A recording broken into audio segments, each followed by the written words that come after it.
स्वागत आप सभी का ब्रेकिंग न्यूज चैनल में एक बार फिर से। तो आइए जानते हैं देश दुनिया की तमाम बड़ी खबरों को। पर उससे पहले आपसे निवेदन है कि आप इस वीडियो को लाइक कर दें, शेयर कर दें ताकि हमारा हौसला बढ़ता रहे। देश में कोरोना संक्रमित मरीजों का आंकड़ा 2,26,342 के पार। अब तक 6,284 की मौत। जी आपको बता दें कि देश और दुनिया में कोरोना के केस लगातार बढ़ते ही जा रहे हैं।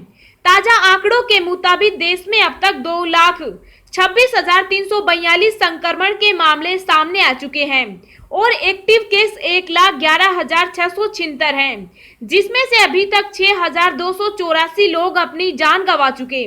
वहीं इसके बीच अच्छी खबर ये भी है कि अब तक 1,08,894 संक्रमित मरीज ठीक भी हो चुके।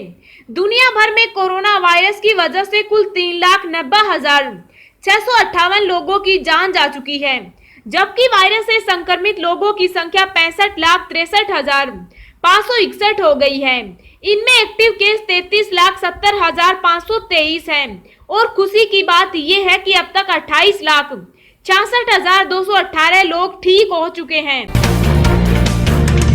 एसबीआई ने ग्राहकों को किया अलर्ट, इन जानकारियों को शेयर किया तो होगा बड़ा नुकसान। जी आपको बता दें कि देश का सबसे बड़ा सरकारी बैंक भारतीय स्टेट बैंक लगातार फ्रॉड से बचने और सावधान रहने के लिए ग्राहकों को अलर्ट करता रहता है। अब ऐसे ही एक और संदेश के जरिए एसबीआई ने अपने ग्राहकों को चेताया है।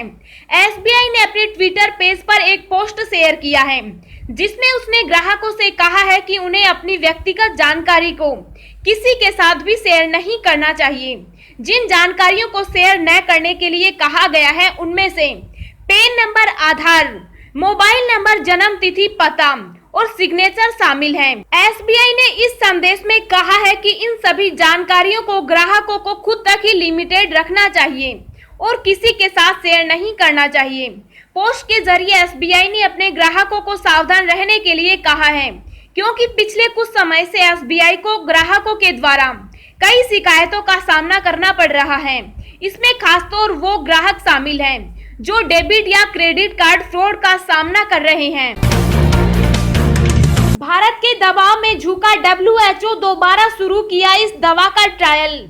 जी आपको बता दें कि हाइड्रोक्सीक्लोरोक्विन को लेकर एक बड़ी खबर आई है।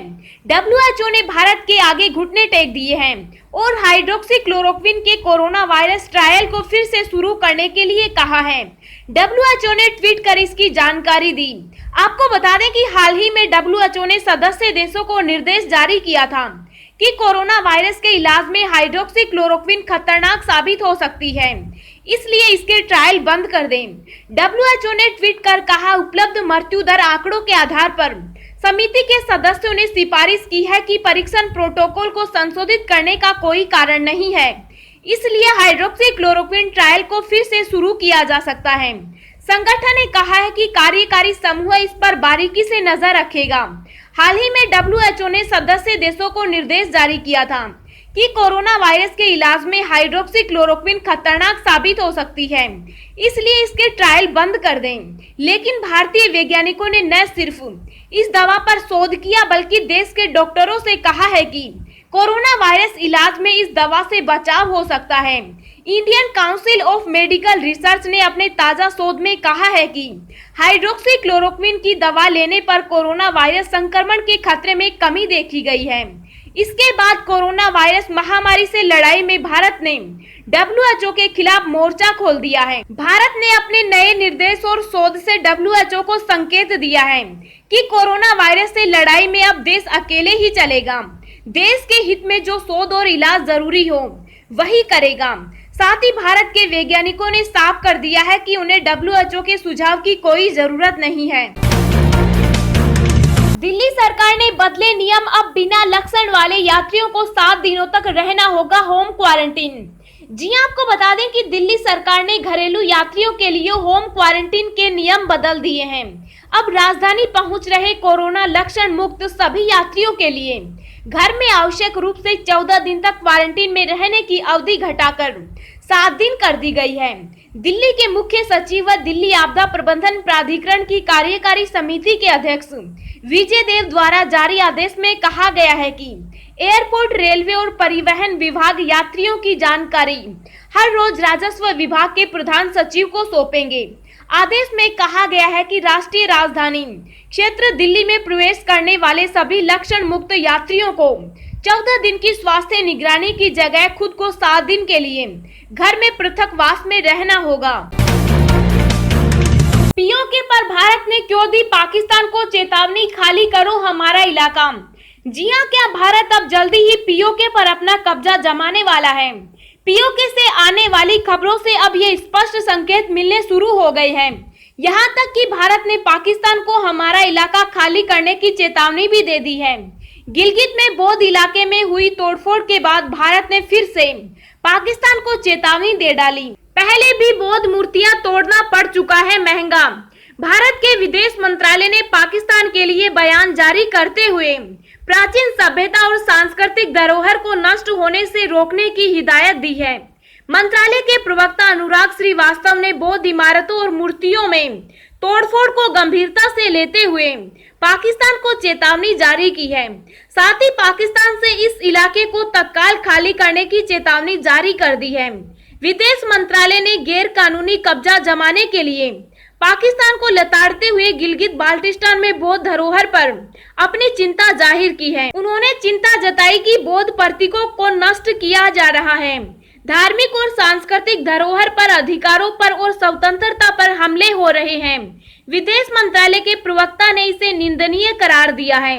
उन्होंने इस धरोहर को दोबारा स्थापित और संरक्षित करने के लिए विशेषज्ञों को वहां भेजने की मांग करते हुए पाकिस्तान से इस सारे इलाके से अपना अवैध कब्जा हटाने को कह दिया है। दोस्तों, अगली खबर जानने से पहले आपसे एक रिक्वेस्ट है कि इस वीडियो को बनाने में मुझे बहुत ज्यादा मेहनत लगती है, तो इस मेहनत के लिए वीडियो को एक छोटा सा लाइक जरूर करें। पीएम मोदी ने ऑस्ट्रेलिया से किया ये बड़ा सैन्य समझौता, चीन की उड़ी नींद। जी आपको बता दें कि लद्दाख में भारत और चीन के बीच अभी भी तनाव बरकरार है। हालांकि दोनों देशों की सेना कुछ पीछे जरूर हट गई है, लेकिन 6 जून को होने वाली बैठक के बाद ही इस विवाद का हल निकल सकेगा। इसी बीच प्रधानमंत्री नरेंद्र मोदी ने ऑस्ट्रेलियाई के पीएम स्कॉट मॉरिसन के साथ वीडियो कॉन्फ्रेंसिंग के जरिए बैठक की।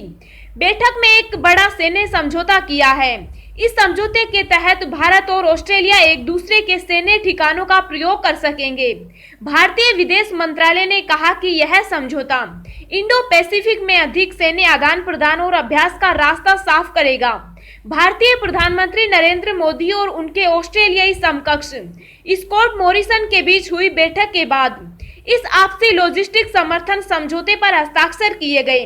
भारत का संयुक्त राज्य अमेरिका के साथ भी एक ऐसा ही समझौता है, जिसे क्षेत्र में चीन के बढ़ते आर्थिक और सैन्य ताकत को संतुलित करने के लिए व्यापक सुरक्षा सहयोग के रूप में देखा जाता है। चीन हमेशा से विस्तारवादी नीति अपनाता आया है और इसीलिए वह दक्षिण चीन सागर से लेकर लद्दाख तक कब्जा करने की फिराक में रहता है। ऐसे में चीन के मंसूबों को कमजोर करने के लिए भारत को इस तरह का कदम उठाना जरूरी था।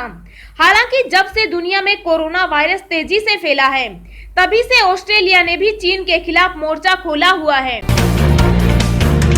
अब हम आपको अगले 24 घंटों के संभावित मौसम पूर्वानुमान के बारे में बता रहे हैं।